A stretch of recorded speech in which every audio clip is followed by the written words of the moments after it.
what is necessary to be modified for the new environment. And so maybe you can speak to that a little bit. Sure. It's really an audit of that, of what's in place. It's an audit against, what's in place and what's actually required. And then again, if you want to take it a step further and have some kind of organizational things that you want to have in there that are above and beyond what's actually required. And when I mean required by law.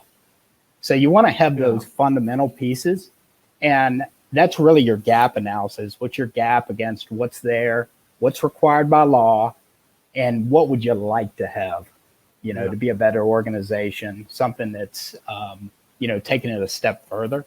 And it might go further because of an operational process that you already have in your business that actually exceeds the compliance level and just makes an operational efficiency that allows you to actually, increase and improve the culture and the environment. So, right, you'd want to be able to understand that, and obviously the auditor, the person doing a technical look at this system, is going to need to understand the operational piece as well. So that's where the communication. You can't be an expert at everything. Right. That's where the communication comes in. You talk to someone that's in tune with the regulatory requirements.